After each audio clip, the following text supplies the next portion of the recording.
Sultan of Sokoto, they need to watch this video. And there's some of all those people that used to claim that the religion is not this buying of people everywhere, this terrorism everywhere, that it is not their religion. Their religion is not promoting it, that their religion is all about peace. This video, this man you are seeing here is a cleric who knows more about their Quran and about everything they are doing. He preach and he explain many passages where their Quran direct them to buy anybody that is not associated with their religion, that is infidel. In fact, he explains so many things. I will allow you to watch the video for you to hear it by yourself and also experience and also see what we are seeing, because sometimes when they come out, they will be claiming that everything about their religion is peace. Everything about their religion is peace. But in deep into it, there is a lot they are not revealing to us. And there is a lot they are not telling us. That is why wherever you see a lot of them mixed with a Christian, you will be seeing a lot of fights. Many things will be happening. But when it is only them, you will not be seeing anything like buying of people much. So, and all those things is the cause of their instruction being written by their book. It is the instruction they used to take from the imam and from their leaders. That is why sometimes you see somebody from them that went to school very well and they do everything. Before you know, he will turn to be a terrorist overnight. And then once you ask them, they will tell you it's their God that sent them, is Allah. So as you're about to watch the video, try to like, subscribe, and share the video to go around. Let everyone see what is going on in the country. This radical Islamism, is there provisions for it in the Quran or in the Hadith? I mentioned the verses. Oh. Go and kill your neighbor. Oh. Go and kill infidel. Different verses in the Quran that mention almost 10 places in the Quran that Quran mention go and kill. In the Quran chapter 2 verse 119 say that slay the unbelievers wherever you find them. In the Quran chapter 5 verse 33 say men and crucify the infidel if they criticize Islam. Quran chapter 8 verse 65 say unbelievers are stupid. Muslims are urged to fight them. Quran chapter 9 verse 123 where I read make war on the infidel living in your neighbor. In the Quran chapter 3 verse 28 said that Muslim must not take the infidel as friend. Wow. In the Quran chapter 8 verse 12 say terrorize and behead those who believe in scripture other than Quran. In the Quran chapter 9 verse 5 say when the opportunity arise, kill the infidels wherever you find them.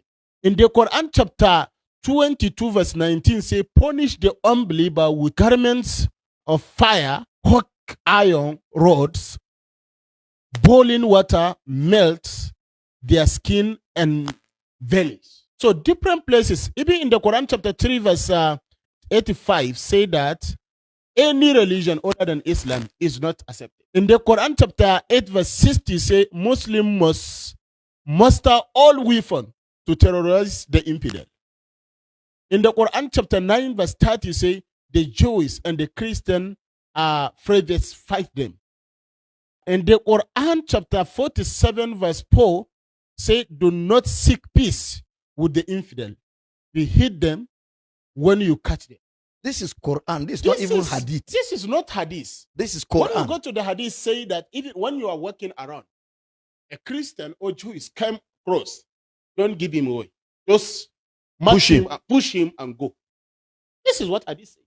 So all those jihadist terrorists, ISIS, Al-Qaeda, Ansaruddin, Harakat al-Mujahideen, Hamas, Boko Haram, ISWAP, Lakurawa, Kidnapper, all even this Bello trilogy they used to mention Allahu Akbar when they are killing people. Yes. So all this genocide that is happening in northern part of Nigeria, all of those things is teaching from Islamic. Wow. Is the problem that affect Niger, is the problem that affect Burkina Faso, Mali, all West African countries. So we are not in peace. When you go to Southern Africa, you will see peace there. No any fight, no any problem there, except when you go to Republic Democratic of Congo, where they are fighting against the mining there. So only problem there in South Africa, but here in West Africa, we are suffering. Why is Ilorin a Muslim? Why does Ilorin have emir? If you Muslims, you Yoruba Muslims are so innocent. If Yoruba Muslims are so innocent, how did the Yoruba people lose Ilorin to Islam, to the Islamists? Why is there an emir? Okay, it is long ago. Oh yeah, give us Ilorin back. If it is long ago, remove your emir from Ilorin. Why is the emir still in Ilorin? If it was, don't you know that Ilorin is Yoruba land? Why is your emir still there? Can you remove your emir from Ilorin, please? After you Southwest 2 times, you try to exterminate us. We defeated you in battle. You are not using our victory against you that subdued you. You Yoruba traitors that went with Afonja and the Muslims. Do you want me to tell you your stories, Yoruba Muslims? Do you want to know your story? That you are the ones that went with fought behind Afonja with the Muslims to try and destroy Yoruba land on behalf of Islam and Northerners that you all gather here today. All Muslims will gather around and be saying, we want to remove ourselves from Northern. And when you are the people that brought Islam into our lives, try to steal everything we have for the Northerners, you Yoruba Muslims. Why are Yoruba Muslims not like the Northern Muslims? Because you kicked your ass. We beat the living daylight out of you. We beat you very well. That till today, early misbehave. We beat you very well. That's why Yoruba Muslims cannot misbehave. They understand what it means to try and fear. That's why you don't do anything. Don't act like you are better than the Northern Muslims. They're not better. You just don't have the clout. You don't have the power. You don't have the numbers to play that your game here. So Yoruba Muslims, be quiet while I'm talking to your Northern brothers. You are the same as them. Go to Ilorin and see the way you behave there. Go to Ilorin, they cut his back, they just cut you straight. Say because you have Afro. Why will you have Afro? Islam is a problem. We have to address it. Anyway, let me read from the Quran. You know, so not from the Quran, but translations. Let me read translations from the Quran. You know, about what this God thinks of us. The unbelievers, the infidels, the kafirs. I mean, how can these people say you are when you have this kind of words, to describe people that don't agree with you? Infidel. Abi, that one too is not in the Quran. There's a politics, there's a game here. We the people are trapped in the middle. Arabic imperialists, European imperialists, everybody siphoning, stealing, drawing Africa, using African people as the scapegoat. It is the same whether or not you forewarn them, the unbelievers. They will have no faith. Quran 2 chapter 6. God will mock them, God will mock them and keep them long in sin, blundering blindly along. 2:15. A fire whose fuel is men and stones awaits them. Quran 2:24. They will be rewarded with disgrace in this world and with grievous punishment on the day of resurrection. Quran 2:85. God's curse be upon the infidels. Quran 2:89. They have incurred God's most inexorable wrath, and ignominious punishment awaits them. Quran 2:90. God is the enemy of the unbelievers. Quran 2:98. The unbelievers among the people of the book, Christian and Jews that is, and the pagans, we resent that any blessing should have been sent down to you from your Lord. Quran 2:105. They shall be held up to shame in this world and sternly punished in the hereafter. Quran 2:114. Those to whom we have given the book and who read it as it ought to be read truly believe in it. Those that deny it shall assuredly be lost. Quran 2:122. We shall let them live a while. See, this is tolerance. This is the tolerance they talk about. Listen to it. We shall let them live a while, and then shall drag them to the scourge of the fire. That's why they burn people. Evil shall be their fate. You know, now before I continue, let me even continue. Let me keep giving you gems upon gems. You know, people keep saying, you know, how beautifully these holy books are written. You know, I read them. I've read the Bible. There's nothing beautiful about what's in the Bible. Full of genocide, lies, manipulation, ego. You understand? This is what is in there. Let's continue. Fighting is obligatory for you, much as you dislike it, but you may hate a thing although it is good for you, and love a thing although it is bad for you. God knows, but you know not. Quran 2:16. They will not cease to fight against you until they force you to renounce your faith, if they are able. But whoever of you recants and dies an unbeliever, his work shall come to nothing in this world and in the world to come. Sure, such men shall be the tenants of hell, wherein they shall abide forever. Those that have embraced the faith and those that have fled their land and fought for the cause of God may hope for God's mercy. 2:17 to 18. God does not guide the evildoers. God does not guide the unbelievers. The evildoers will have none to help them. God guidance to...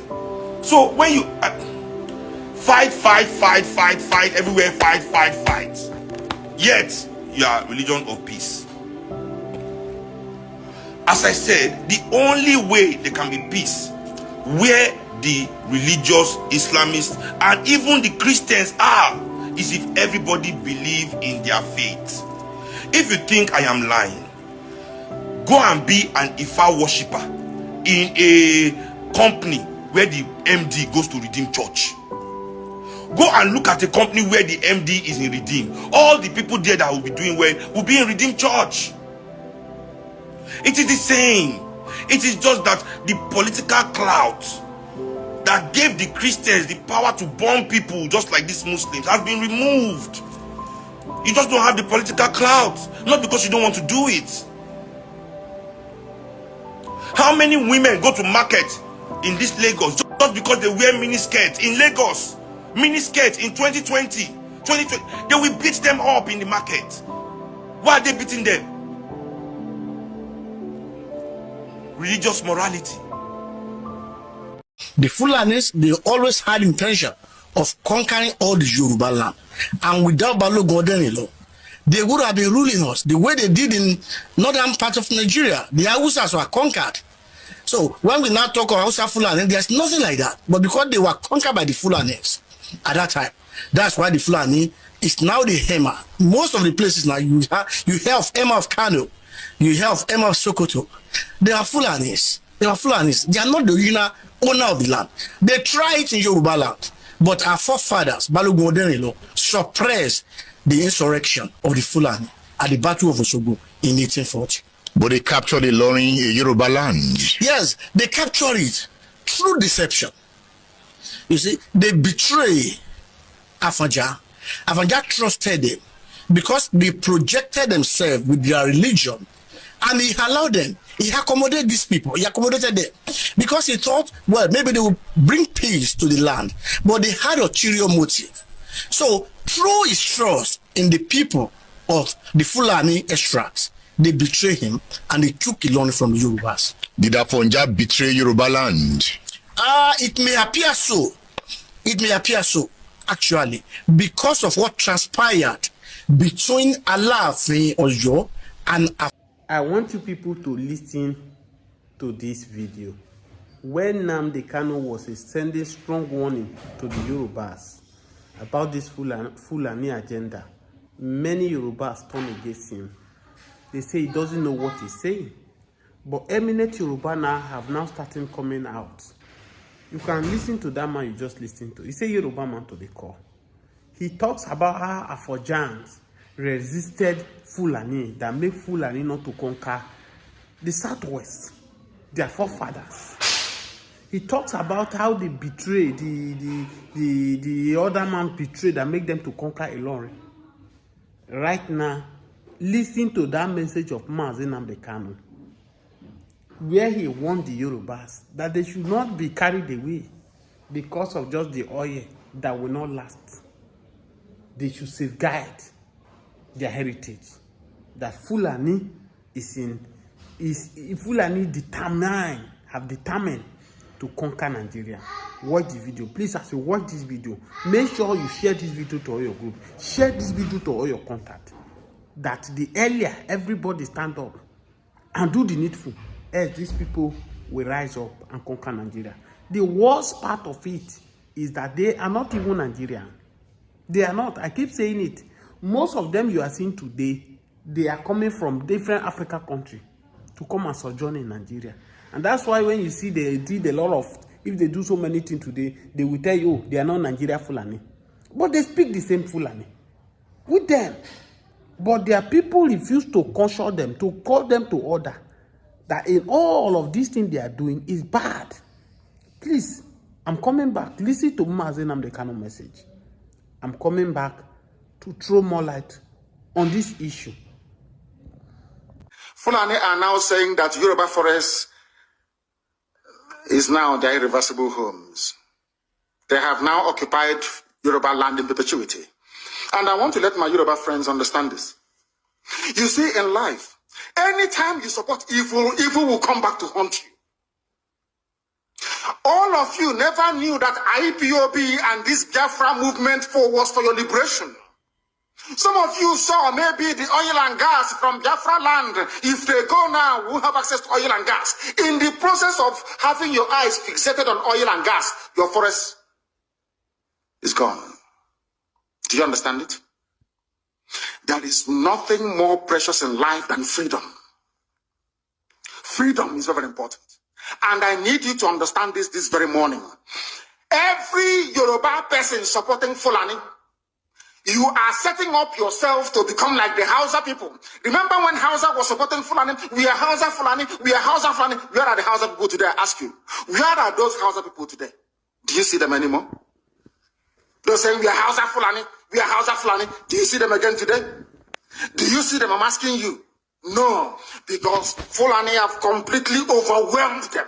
It's called emasculation. Completely emasculated them. Look at what they're doing in the East. In the East, they come to the East, they will tell you, oh, you want to be the president or vice? Yeah. They say, give us land for Ruga. They give them land. As soldiers of Kadu did that law, Banta. They have taken it over in forever and ever. Give us land in your state. Hope most of them have proved to us that you are our stooge. Give us land in Olu. Hope most of them will give them land in Olu. We can go and kill people in Obibo. We can kill for them. How many Fulani governors are prepared to kill bandits? I didn't say normal people. I'm talking about armed, dangerous bandits. How many Fulani governors? Go and read your newspapers, you will see it there. Fulani governors are negotiating with them, giving them arms, giving them vehicles, making sure that their life is no longer a misery. But see, they come down to the south. They tell you, give us land for Ruga. Go and kill your people to prove to us that you're one Nigerian. That was why Okoson was talking rubbish. Was yesterday or 2 days ago. Supported by the BBC. The problem you people have in Nigeria is this. Your journalists, you see people, Punch newspaper, Tribune, Vanguard, and Nation, they are your second worst enemies. I'm telling you the truth. They can never ever be objective in their reportage. Never, ever, ever. That's why all of you are suffering. But you don't know it. They were the same people used to scuttle the NSAS protest. Of course, some of you went about looking for Indomie in warehouses. Any revolution that is coming now, you must stand very firm. They'll say, oh, you're Igbo. Oh, you're Yoruba. Oh, you're from Europe. Don't join them. It's our turn in 2023. If you do this, you will scuttle our chances of becoming the president in 2023. Ask yourself, all of them that have been president from time immemorial, what benefit has it brought to you as a human being? Absolutely nothing. Look at them now. How they have now descended on Yoruba people, asking them to concede. Give us your forest. We must graze. We must do this. We must do that. And slowly, before your eyes, they are giving in. They are capitulating. They are allowing them to go. Oh, if you don't give it to us, Tinubu will not be president in 2023. Tinubu won't be the president. That's what I'm saying to you. And foolishly, you will agree and hand over your land to them. And once they take your land over from you, look at Hausa. Is there any Hausa governor today? Is there any Hausa emir? Is there land though? Katsina is the Hausa land. Kanu is Hausa land. Sokoto is Hausa land. The Hausa people own it, indigenous to those areas. I'm asking you this question. Is there any Hausa man who's an emir in the north? The answer is no.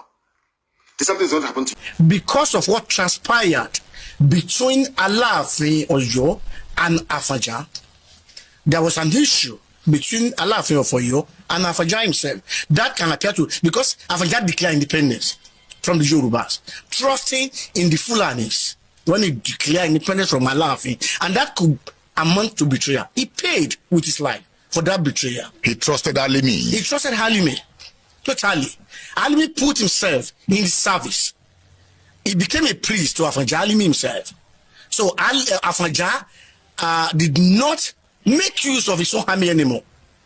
There was alliance in Yoruba land, including the Gogo, the Onikoyi of Ikoyi. They all form alliance to fight the enemy. But Afaja now rely on the soldiers of the Fulanis. So they betray him because they have their own motive. And Afaja was not careful. The betrayer, and Alaafin Aole put a curse on him because he was the one that brought about the death of Alaafin Aole. And so because of that betrayer, he put a curse on him before he committed suicide. After Oyo was besieged, led by Afaja. So now, Aole now put a curse on Afaja before he died. And so that curse now came to pass when the Fulani betrayed him and killed him.